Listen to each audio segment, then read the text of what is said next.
Bonjour tout le monde. Tout d'abord, je souhaite la bienvenue à tous les participants. Je vous remercie au nom de toute l'équipe Visiative pour l'intérêt à cette thématique et pour le webinaire.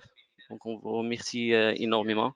Je suis ravi, moi-même, Omar Moustaqim, je suis le directeur des services et des opérations chez la société Visiative, et mon collègue Abdarzak Drouassi, nous sommes ravis d'animer et de partager avec vous cette réflexion. En fait, c'est une réflexion autour d'une thématique qui s'impose aujourd'hui. Euh, les plateformes collaboratives sont devenues un outil, notre quotidien, donc un outil de travail qui s'impose et qui va s'imposer dans les années à venir. Et donc, on s'est posé une question.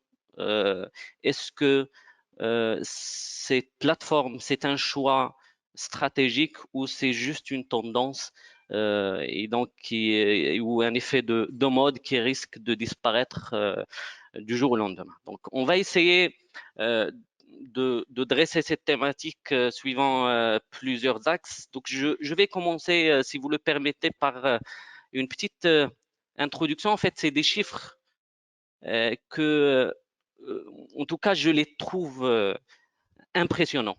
Et comme guise d'introduction à ce phénomène de digitalisation, à ce phénomène de plateforme collaborative, il n'y a pas mieux. Alors, je ne sais pas, est-ce que vous savez qu'aujourd'hui, nous sommes 63% à être connectés web partout dans le monde. Et alors, c'est des statistiques de l'observateur très connu dans le domaine, c'est Internet Live Stat. Donc, vous pouvez à tout moment vérifier ces statistiques, donc bien sûr qui bougent à chaque seconde. Et en Afrique, on représente à peu près 11% de cette population qui est connectée.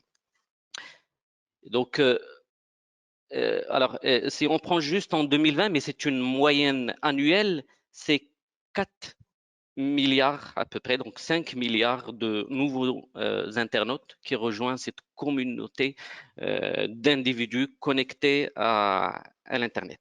Alors, si on analyse un peu l'évolution des chiffres, c'est à peu près plus que 5,5% par rapport à 2019 et il y a 10 ans, en fait, si on compare à 2010-2011, c'est plus de 166% en termes d'augmentation des individus connectés. En moyenne, aujourd'hui, on passe 6h42, à peu près 7 heures sur Internet. C'est une moyenne, bien entendu, mondiale, mais on le sent chez nous, près de nous. On est tous connectés, nos familles sont connectées, nous sommes connectés au travail, à la maison, en voiture, ailleurs. Et par conséquent, aujourd'hui, ce sont un peu plus de 30 milliards d'objets connectés, toutes catégories confondues. Et l'horizon risque de s'élargir d'ici peu de temps, d'ici 2025. Sûrement, on va dépasser de loin ces chiffres. Alors, en fait, il y a aussi en fait, les données qui sont partagées. Donc, nous, en moyenne, on partage par seconde 2 mégaoctets de données. C'est énorme en termes de flux d'informations qui est aujourd'hui partagé sur le net. Donc, c'est des chiffres euh, qui nous donnent une idée par rapport au monde où on vit aujourd'hui, par rapport à ce qui nous entoure aujourd'hui. Et donc, j'ai choisi, alors, je ne sais pas, est-ce que vous vous rappelez à un moment les industriels, donc de manière générale, les industries automobiles, les industries spatiales, les industries minières sont en fait les locomotives de l'économie mondiale et aussi régionale, nationale aussi.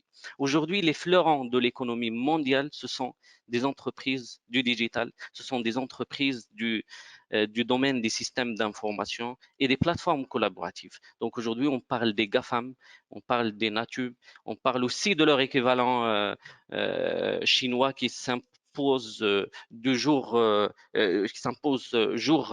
par jour. Alors, heureusement que nous, au Maroc, on est aussi connectés. On est connectés à notre avenir et ceci est très clairement exprimé à haut niveau. Euh, donc, Sa Majesté, depuis longtemps, et ça fait maintenant une dizaine d'années, que le phénomène des technologies d'information constitue un axe majeur des discours de Sa Majesté. Donc, à titre de rappel, juste en 2015, donc Sa Majesté a commencé déjà à introduire le phénomène des technologies comme étant un moyen pour la maîtrise, pour la stabilisation de l'économie. En 2016 aussi, il a fait référence donc à la technologie, au digital, mais en incitant l'administration publique.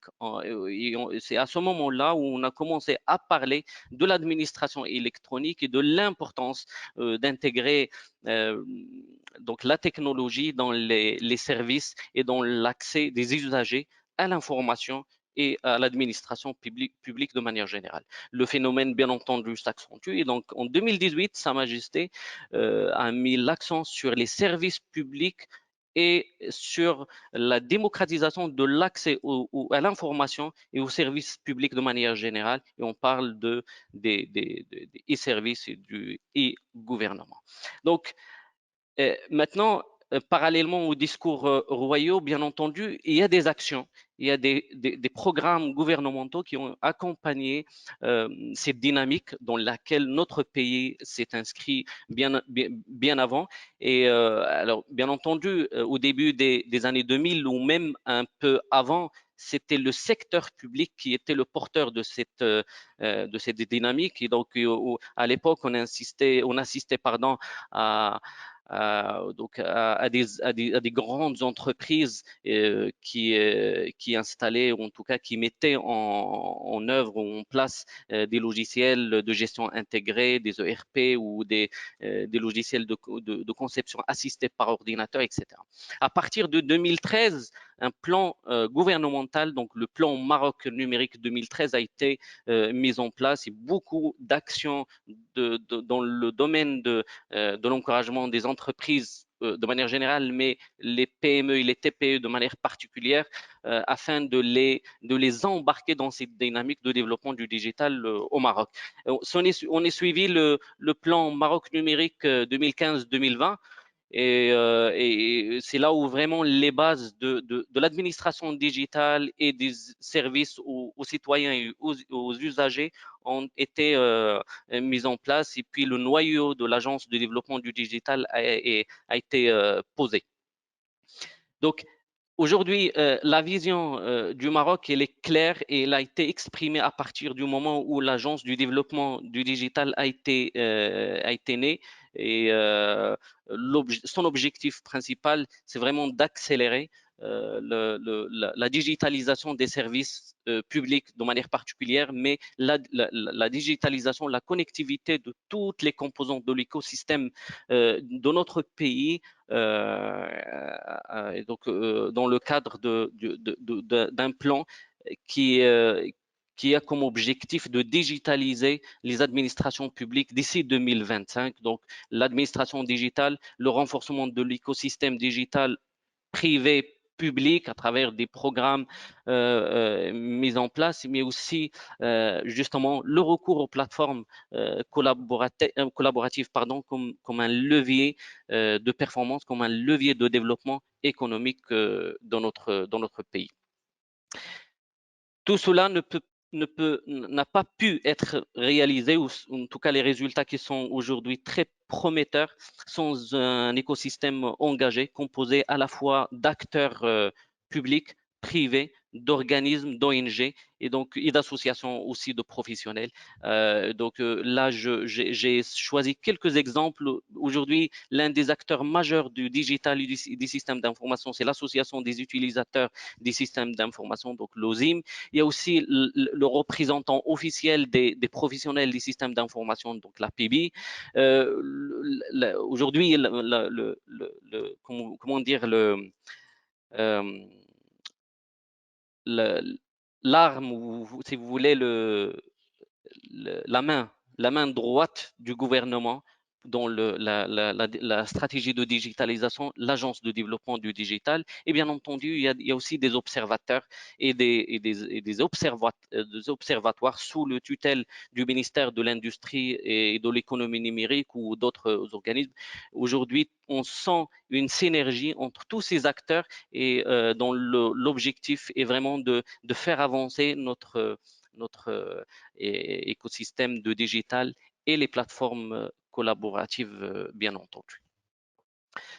Alors, je ne vous cache pas, en fait, j'ai mené des études dans le cadre d'une recherche scientifique, dans le cadre des travaux de mon doctorat, et sur le paysage digital au Maroc. Et c'est une étude que j'avais menée et qui a fait ressortir que les entreprises, en tout cas la majorité des entreprises, et c'est une étude qui a été confirmée aussi, en fait, en tout cas le constat a été confirmé par le ZIM à travers leur livre blanc qui a été sorti, je pense, en 2019 ou 2020.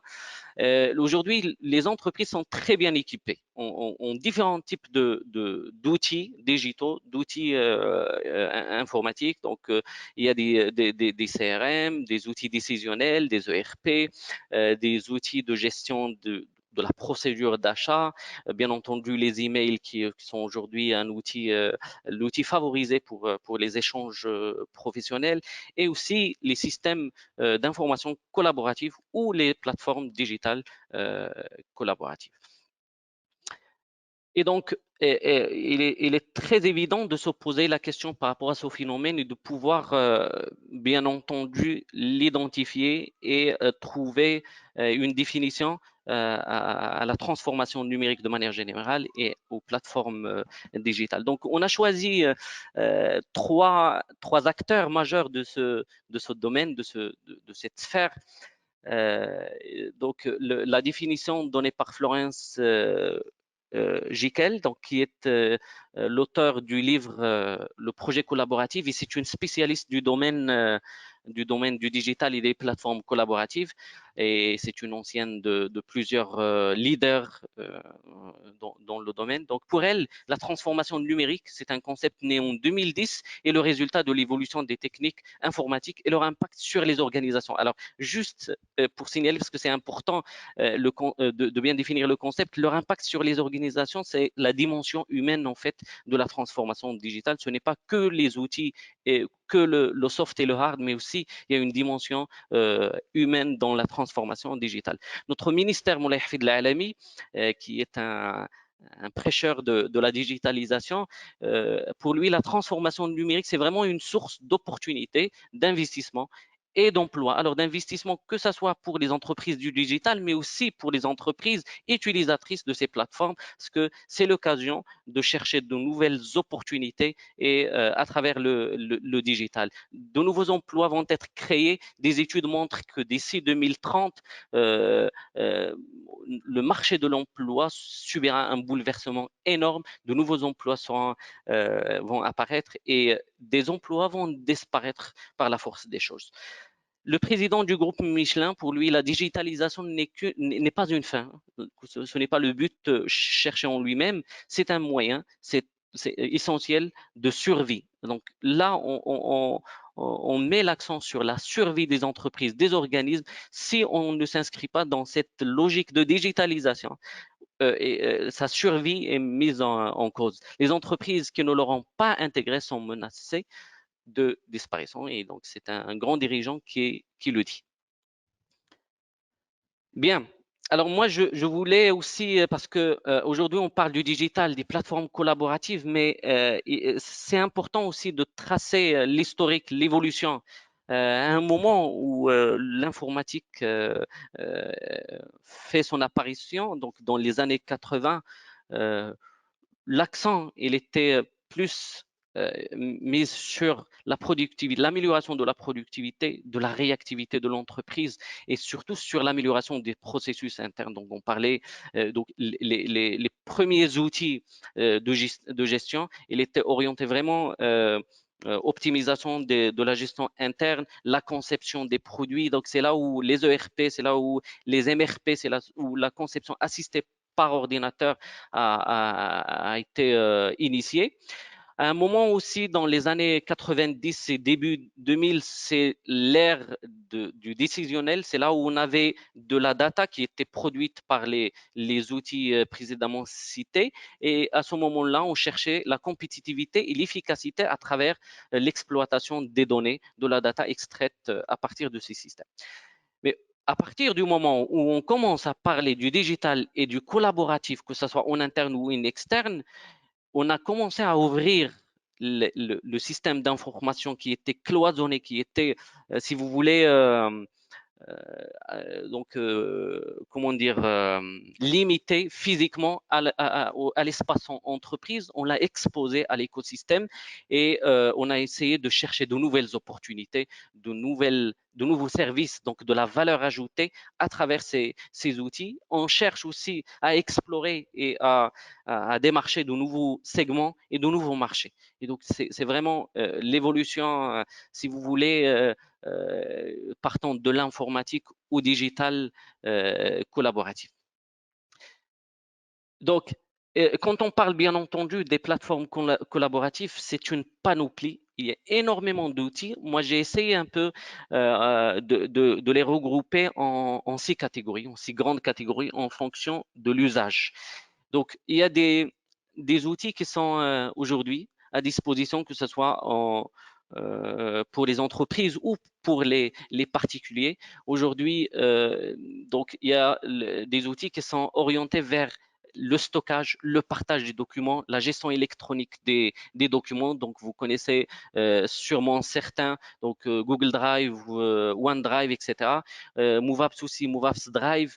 Nous avons, il y a aussi la deuxième catégorie qui est orientée plus vers la création du contenu, la création des documents.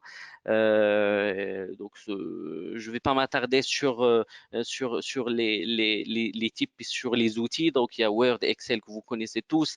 Il y a aussi MoveApps Process. Il y a une troisième catégorie, c'est vraiment la gestion opérationnelle des tâches quotidiennes, des projets, du management, du pilotage des équipes au quotidien. Il y a une quatrième catégorie qui est orientée plus vers la communication asynchrone, le partage des données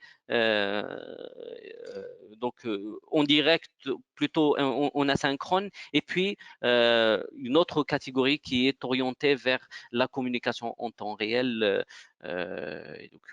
Plusieurs sociétés aujourd'hui utilisent Skype, utilisent Google Meet, utilisent Teams, etc. Il y a MoveApps Team aussi. Et puis, bien entendu, il y a les plateformes de collaboration interne. D'accord. Donc là, je vous ai donné rapidement une vue sur les différents outils qui sont disponibles aujourd'hui sur le marché. Maintenant, si vous voulez, on se concentre un peu sur les usages. D'accord. Donc, le principal usage des plateformes collaboratives aujourd'hui, c'est vraiment la dimension sociale. Donc, selon une enquête du très connu cabinet d'études de McKinsey, ils ont fait en fait une étude, les processus collaboratifs et les outils de réseautage peuvent améliorer l'efficacité. Donc, l'efficacité collective dans l'entreprise, mais aussi individuelle des collaborateurs de 30%. Donc, c'est un chiffre énorme. Donc, en utilisant ces plateformes collaboratives, ces processus collaboratifs, on peut arriver à améliorer la performance de 30%. Donc aujourd'hui, en termes d'usage, sachez qu'il y a énormément d'usages. Nous avons sélectionné quelques-uns. Il y a justement le volet ressources humaines, que ce soit des plateformes orientées recrutement en interne ou la gestion donc, du processus de recrutement en interne ou en externe. Il y a aussi des plateformes collaboratives orientées notoriété de l'entreprise ou d'un produit.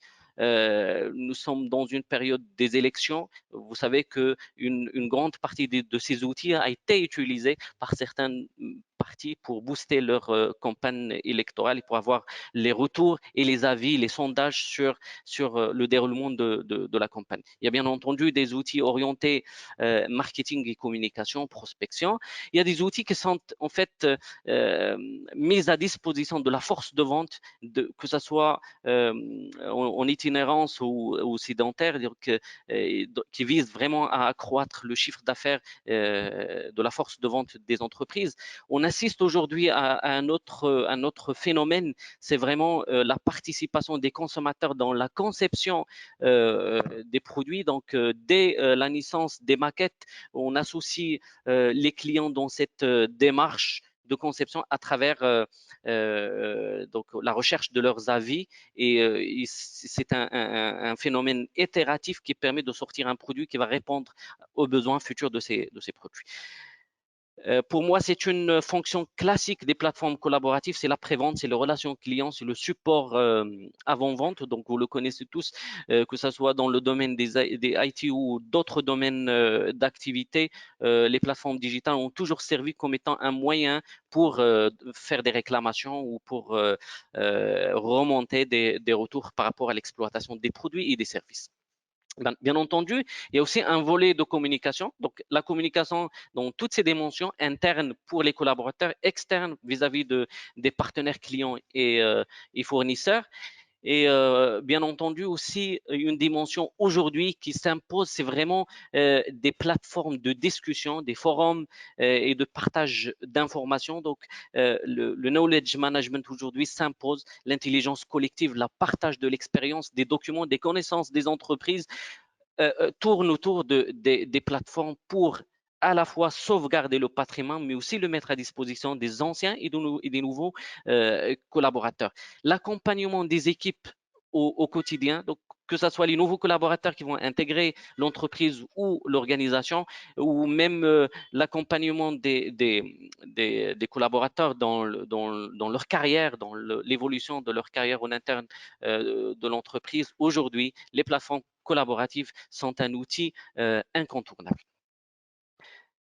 Il y a aussi un phénomène qui est aujourd'hui important dans cette plateforme collaborative et qui a fait que l'intérêt vis-à-vis de ces plateformes a été en tout cas évolué de manière exponentielle, c'est vraiment la mobilité. Aujourd'hui, toutes les plateformes collaboratives offrent cette option en tout cas de dépasser les limites physiques de l'entreprise, comme j'avais dit tout à l'heure, et d'être vraiment dans la mobilité totale, que ce soit via des applications web dédiées ou qui sont connectées bien entendu à des briques fonctionnelles et techniques du système d'information et des plateformes internes de l'entreprise, ou à travers aujourd'hui la conception de sites et des plateformes suivant des normes du responsive web design. L'objectif de ces entreprises, parce qu'il ne faut pas le nier non plus, c'est des investissements qui sont faits et donc on s'attend à un retour sur investissement pour cet investissement, pour les investissements qui sont effectués. Donc les entreprises forcément cherchent la différenciation par rapport aux concurrents, la fidélisation des clients et puis surtout aujourd'hui la proximité virtuelle. Alors, la proximité virtuelle, c'est vraiment aujourd'hui une stratégie qui vise à être mieux à l'écoute des clients pour comprendre leur comportement et interagir de manière à personnaliser les services et les produits qui sont offerts aux clients. Bien entendu, on vise aussi l'amélioration de la performance et l'évaluation aussi des services. Aujourd'hui, beaucoup d'entreprises mettent à disposition de leurs clients des plateformes collaboratives pour évaluer la qualité des services, la qualité de la collaboration et la qualité aussi du service après-vente. Des entreprises aujourd'hui, en combinant les plateformes collaboratives à des technologies de prédiction, à des technologies de data science et puis de prédiction et de modélisation, on arrive à anticiper les comportements et les besoins futurs des usagers et des clients des entreprises. Alors, nous, au sein de Visiative, en fait,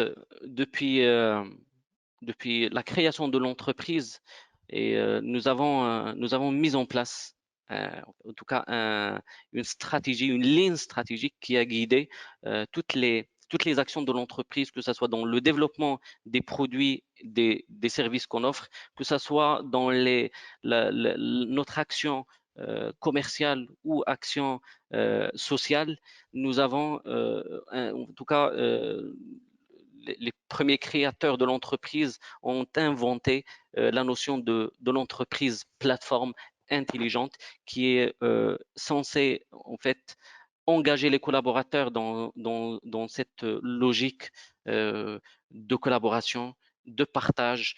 Et puis aussi, pour nous, une entreprise intelligente, une entreprise plateforme, c'est une entreprise qui est ouverte sur son écosystème, que ce soit ses clients ou ses partenaires de manière générale, les banques, les fournisseurs, l'État.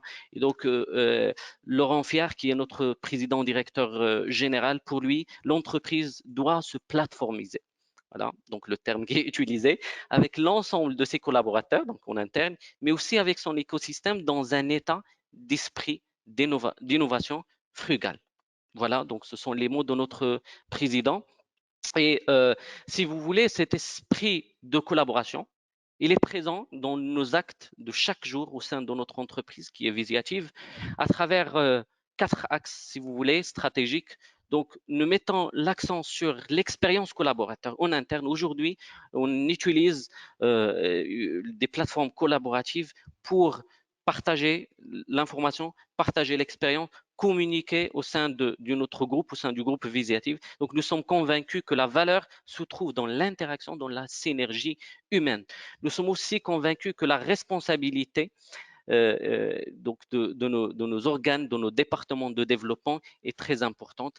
L'écosystème, donc aujourd'hui, le développement de Visiative s'appuie sur son écosystème de partenaires, son écosystème de fournisseurs, son écosystème de clients et aussi d'intégrateurs.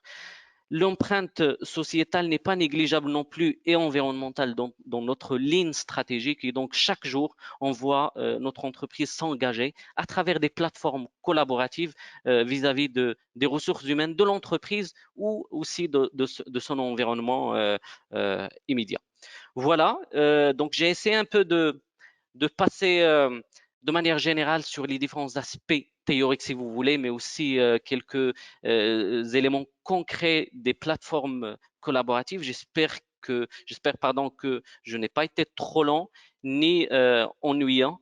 J'ai essayé en tout cas d'être précis et je vais en tout cas donner la main à mon collaborateur, en tout cas à mon collègue Abdelrazak, qui va vous parler un petit peu de donc de notre entreprise, de la plateforme aussi MoveApps, qui s'inscrit dans cet esprit de plateforme collaborative.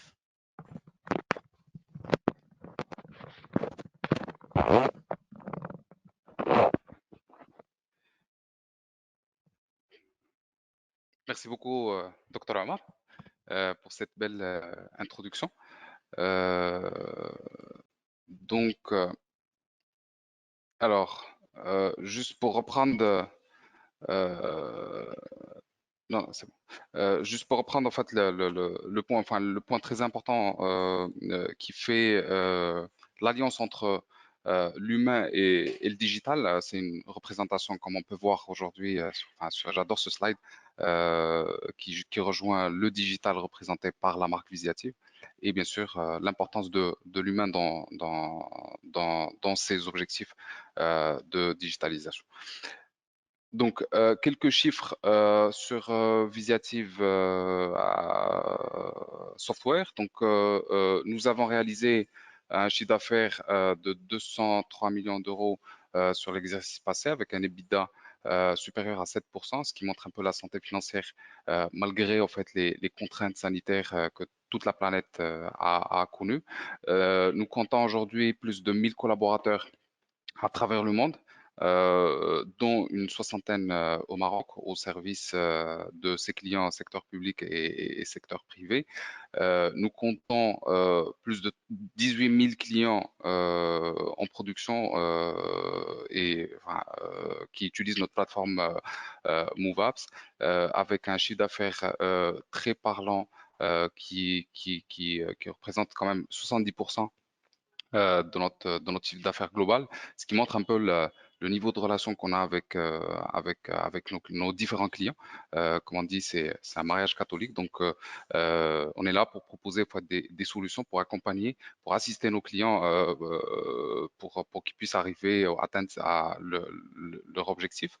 La R&D est très présente d'ailleurs au Maroc. On en a pas, on en a une grosse part.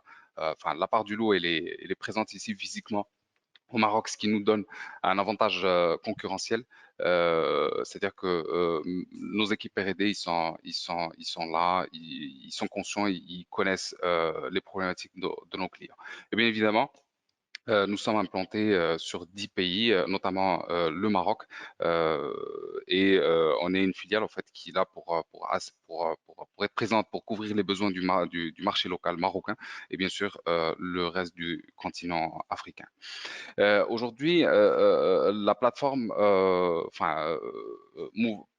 Visiative aujourd'hui, on est principalement, on est intégrateur de la plateforme très connue dans le secteur de l'industrie et on est très particulièrement, on est plutôt éditeur de la plateforme MoveApps qui est là pour répondre à 5 enjeux principaux qu'on va retrouver en fait dans toutes les organisations, notamment l'innovation, l'excellence, comme a cité enfin, à plusieurs reprises mon collègue Omar, c'est l'amélioration en fait, de l'expérience client et l'écosystème d'une manière générale, la mobilisation en fait, des collaborateurs à travers en fait, des outils de suivi de management, et bien évidemment la brique, la brique primordiale et indispensable, c'est la partie infrastructure, puisque nous proposons aussi des solutions d'infrastructure on-premise et en cloud.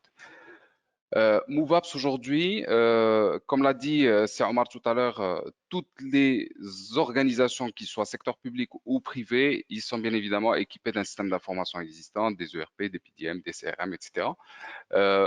Mais la majorité en fait de ces systèmes d'information, ils ont à un niveau, ils ont des limites.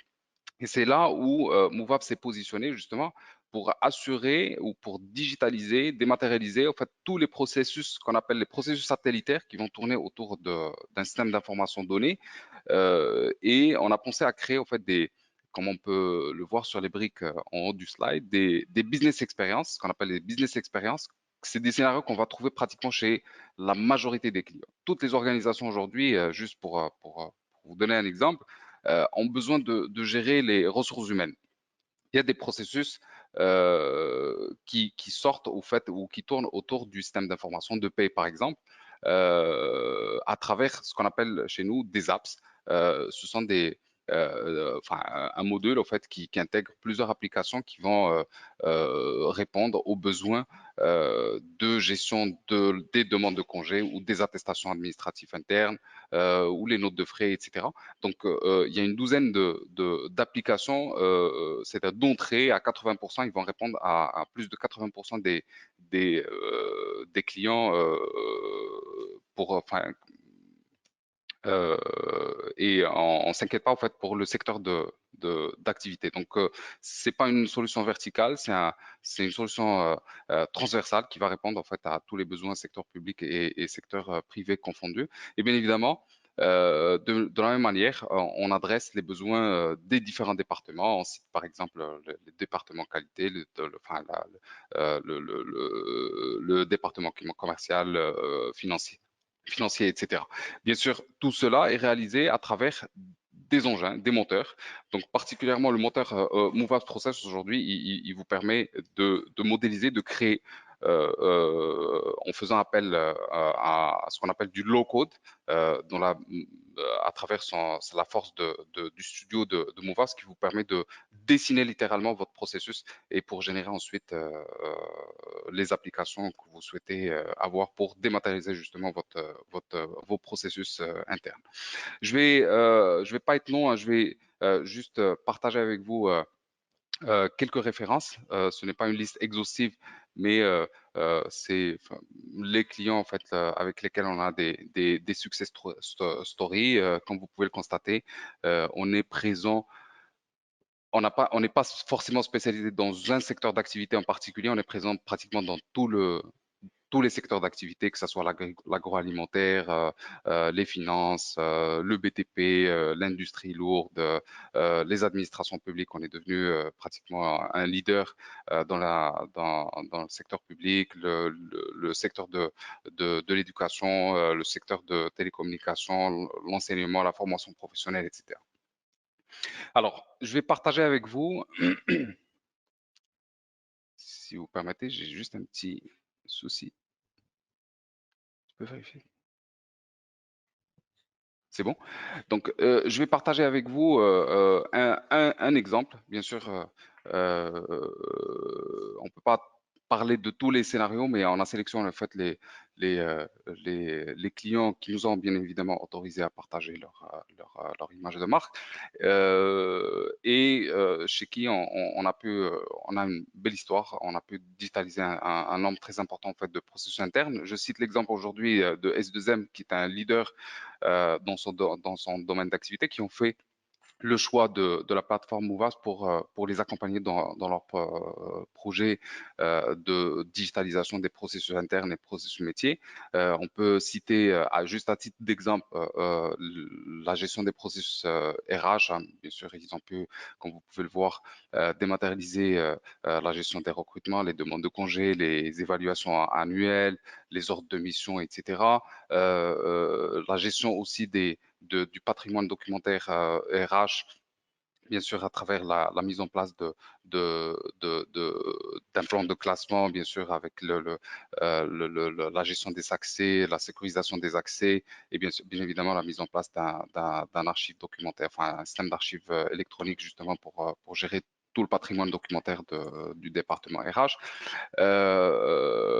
Et bien évidemment, en assurant tous les exercices d'interfaçage avec les systèmes d'information existants, comme on a dit tout à l'heure.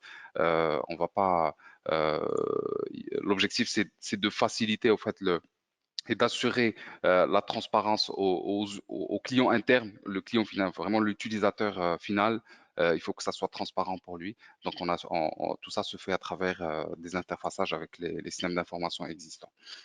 Je vais citer une référence de secteur public, mais juste avant de partager avec vous la référence, je souhaite juste faire un zoom sur ce qu'a dit mon collègue Omar tout à l'heure par rapport aux directives et les discours royaux, bien évidemment, qui ont fait le fruit dernièrement de la loi que tout le monde connaît, enfin, les professionnels, du secteur public, la loi 55-19, bien évidemment, qui est venue pour cadrer justement la relation pour faciliter la relation, en fait, l'accès à la formation aux usagers, aux citoyens, et faciliter aussi la communication avec l'administration publique.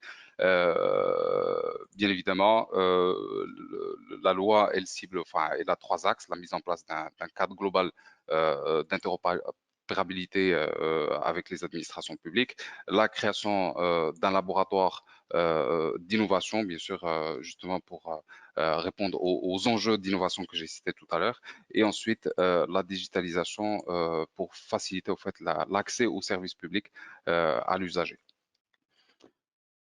Donc, j'ai sélectionné en fait comme référence le ministère du Travail et de l'Insertion professionnelle. Bien évidemment aussi, nous avons mené un projet qui a très bien réussi pour la gestion des processus RH, la gestion des équipements et maintenance, la gestion de la coopération, la gestion des courriers justement pour améliorer le traitement en fait des demandes qui viennent de l'extérieur, que ce soit de l'écosystème des autres ministères et des partenaires, et bien évidemment aussi tout ce qui rentre comme courrier venant des usagers. Et bien sûr enfin, par rapport aux services proposés à l'usager, nous avons mis en place un portail de déclaration et suivi des accidents de travail qui est piloté par par la région de Casablanca, bien évidemment pour faciliter aux entreprises. Ici, on met l'accent sur la collaboration avec l'écosystème externe. Externe. Quelques références encore, ce qui vous montre aussi l'importance ou la notoriété aujourd'hui de la plateforme MoveApps dans notre marché marocain. Je cite par exemple Archives du Maroc, l'agence urbaine de Casablanca. Deux petites secondes. Alors, la Fondation Mohamed VI, le ministère de l'Agriculture, le ministère du Travail, bien évidemment, le ministère du Tourisme, et bien sûr, et ses filiales, le ministère de l'Agriculture et ses filiales, enfin, et aux administrations qui lui rapportent, à titre d'exemple, l'ONICL, etc.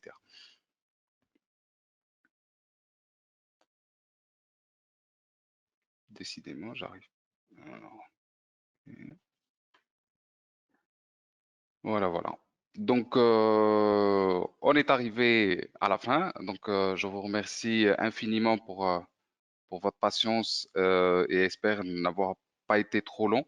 Donc, on passe, si vous le souhaitez, à la séance questions-réponses. Donc, on reste à votre écoute, hein. Donc, l'option chat est à votre entière disposition. On se fera un plaisir de répondre à toutes vos questions.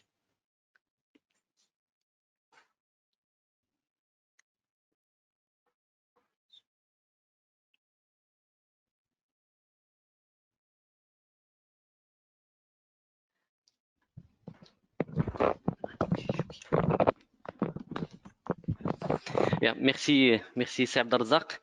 De ma part, je reste à votre disposition si vous avez des questions sur cette thématique. En tout cas, nous avons essayé, comme vous allez vous l'avez constaté au niveau du thème qu'on a choisi, qui est les plateformes digitales. Est-ce que c'est, en tout cas, c'est un choix pardon, stratégique ou un effet de mode? Aujourd'hui, clairement, c'est des choix stratégiques, c'est une nécessité de s'inscrire dans cette dynamique de s'équiper de plateformes collaboratives qui, vous l'avez sûrement constaté, a plusieurs avantages, plusieurs effets, plusieurs impacts bénéfiques et des bénéfices, des retours positifs pour l'entreprise, pour l'organisation de manière générale, donc que ce soit public ou privé. Donc, nous restons à votre disposition si vous avez des questions. Alors, effectivement, il y a des questions. Je vais essayer de parcourir. Euh, alors, pardon.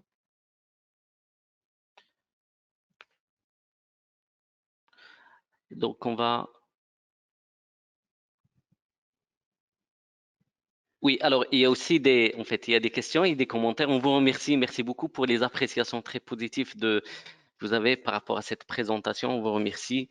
Mais sinon, si vous avez des questions, n'hésitez pas. Si vous avez que ce soit des questions d'ordre théorique, mais aussi par rapport aux outils qu'on propose ou qui existent sur le marché, n'hésitez pas. Nous sommes à votre disposition. Il nous reste 5 minutes ou 6 minutes de temps. Alors, une question par rapport le risque si les entreprises optent pour la digitalisation. Oui, bien entendu. Alors, je ne sais pas, est-ce que je l'avais mentionné, en fait, la digitalisation, c'est un acte réfléchi, c'est une décision stratégique qui nécessite une préparation, mais surtout, ce qu'il faudrait aujourd'hui comprendre, c'est que la transformation digitale de manière générale, que ce soit pour les plateformes collaboratives ou d'autres domaines couverts par les outils digitaux, c'est que c'est un processus continu. Donc, et le processus continu, ça s'implémente sur plusieurs années. Et donc, le risque, il existe, mais à mon sens, à mon avis, c'est des projets pas qu'un projet, mais plusieurs projets. Et ce sont des projets qui vont être étudiés, comme on fait pour tous les autres projets. Et bien entendu, comme n'importe quel projet, il y a un partenaire, il y a un outil à choisir. Donc le partenaire, il faut choisir un partenaire de confiance, un partenaire qui est capable de vous accompagner, d'être à l'écoute, à proximité, de répondre à vos besoins et de déployer dans les meilleures conditions la solution que vous allez choisir, en tout cas l'outil que vous allez choisir pour concrétiser ou pour entamer la transformation ou la transition digitale. Voilà, donc les risques, ils existent, mais il faudrait les étudier, hein. Pour moi, le principal risque, c'est le choix du partenaire et la solution. Alors, une question, plus de paperasse, donc nous sommes moins protégés si jamais cette application n'existe plus, n'est-ce pas? Euh, Pas forcément. Alors, il y a un point qu'on n'a pas évoqué parce que vous savez, en fait, la digitalisation, c'est un monde à part et donc beaucoup de thématiques. Si vous voulez, on peut parfaitement programmer un autre webinaire autour de pardon, euh, du cloud et du SaaS. Aujourd'hui, la majorité, en tout cas ce qu'on recommande quand on est sur des thématiques de plateformes collaboratives, c'est d'aller vers des plateformes au mode SaaS, au mode cloud, avec un niveau SLA, donc Service Level Agreement de standards internationaux qui protège les données, qui prend en considération tous les risques de perte des données qui, bien entendu, tout à l'heure, en parlant des risques, le choix du partenaire il est très important. Pourquoi? Parce qu'il y a en fait un plan de reprise de l'activité, un plan de continuité d'activité que vous devez exiger à votre partenaire qui va vous accompagner et ça diminue justement les risques de perte des données. Très bien. On a une autre question. Est-ce que des outils comme Blue Prism ou FileNet sont même sont pardon ne sont même positionnés que que le vôtre. D'accord. Alors, si vous voulez, en fait, Blue Prism, parce que c'est un terme, c'est un éditeur anglais, donc il faut le prononcer peut-être en anglais. Bon, j'ai du mal à le prononcer correctement, mais bon. Oui, alors la solution, il s'inscrit dans la catégorie des BPM, d'accord, donc de moteurs de modélisation de processus. Donc, si vous voulez, MoveApps, en tout cas MoveApps Process, parce qu'on a plusieurs solutions, et de la même catégorie. Maintenant, et ce qui est important aussi, tout à l'heure je l'avais signalé, c'est que le choix de la solution dépend du partenaire aussi à choisir. Donc, c'est une solution certes performante et tout, mais c'est un éditeur britannique. Je ne sais pas, est-ce qu'il a une présence sur le territoire national ou pas, mais en tout cas, c'est des points de vigilance. En tout cas, moi, je ne voudrais surtout pas me positionner tout de suite et vous donner des recommandations, mais l'essentiel, c'est vraiment d'étudier les choix que vous allez prendre par rapport au partenaire et par rapport à la solution.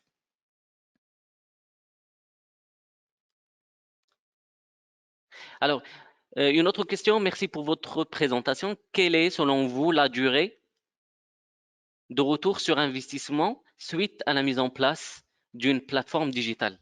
Wow, c'est une question philosophique. Bon, je vais essayer d'y apporter une question ponctuelle, plutôt une réponse ponctuelle, mais c'est pas évident. Alors, parce que quand on évoque un retour sur un investissement, vous le savez, il y a pas, en fait, il y a le retour sur investissement pécunier qu'on peut chiffrer, qu'on peut rapidement mesurer, mais il y a aussi un retour sur investissement d'ordre managérial, organisationnel, qui porte plus sur des aspects, surtout quand on parle de plateformes collaboratives, qui a une vocation sociale. Donc, il y a les aspects motivation, il y a les aspects engagement des collaborateurs en interne et externe. Il y a est-ce qu'on peut aujourd'hui mesurer un retour sur investissement de la satisfaction, par exemple, des clients ou, ou ou de partenaires. Ce qu'il faudrait, tout à l'heure, je l'avais signalé, c'est que McKinsey, qui est un bureau d'études spécialisé dans ces études, ils ont prouvé, ils ont démontré que 30%, on aura au moins 30% de gains à travers le déploiement de ces plateformes. Maintenant, la durée, ça dépend du rythme de chaque entreprise, ça dépend de la taille, ça dépend du périmètre qui sera couvert, ça dépend aussi, justement, une fois je reviens à la capacité du partenaire à mettre les ressources nécessaires et ainsi de suite. Donc, beaucoup de paramètres qui font que le retour sur investissement sera au rythme de l'entreprise. Notre question, c'est est-ce que MoveApp s'interface avec un SI ou des solutions qui sont déjà mises en place? Alors, est-ce que MoveApp s'interface avec un SI ou une solution ou une autre solution qui est déjà mise en place? Alors, bien sûr que oui. Nous, en tout cas, la philosophie ou la ligne stratégique ou la démarche de déploiement de MoveApp, c'est que quand il n'y a pas un système, quand il y a un système d'information existant sur un périmètre donné, on ne vient pas pour le remplacer que si l'entreprise le souhaite. Et donc, nous avons parallèlement des web services, nous avons des protocoles d'interface natifs avec toute solution qui permet de s'interfacer, bien entendu, avec Movax. Alors, une autre question très intéressante que je trouve très intéressante, est-ce que MoveApp existe en mode SaaS / cloud au Maroc? Oui, alors je vais répondre en fait ces deux questions qui sont posées en même temps. Est-ce que MoveApps existe en mode SaaS? Oui. Est-ce que MoveApps existe en mode SaaS cloud au Maroc? Oui. Alors nous avons nos plateformes d'hébergement propres à nous, donc à Visiative, qui sont basées en France et qu'on maîtrise et que nous avons en fait la partie gestion matérielle aussi et infrastructure que nous avons et que nous hébergeons. Et nous avons aussi des partenariats parce que le contexte l'oblige, la réglementation nous oblige, des fois, dans certains cas, surtout le secteur public, d'avoir les données au sein du territoire national marocain. Donc, nous avons noué des partenariats avec des hébergeurs de renommée au niveau national. Donc, après, si vous voulez, je peux vous donner des références ou des noms pour justement répondre à cette problématique. Donc, je réponds oui. Alors, une dernière question, parce que on me signale qu'on on est dans les temps. Est-ce que Mouva s'interfère? Non, alors, c'est pas celle-là. Est-ce que vous allez partager la presse, bien sûr? Ah oui, on va la mettre à votre disposition. Pas que ça, nous sommes à votre disposition. Vous avez les contacts donc de l'entreprise, de notre responsable marketing, de notre channel leader, c'est Abdarzak, de moi-même, je suis à votre disposition. Je suis connecté, je suis engagé dans des plateformes collaboratives. Donc, n'hésitez pas à me contacter, que ce soit sur LinkedIn, sur Facebook ou sur le site web de la société, donc de Visiative. Donc, je suis à votre disposition. Toute l'équipe Visiative vous remercie. Nous sommes à votre disposition pour toute question. Merci et à la prochaine. Merci à vous tous.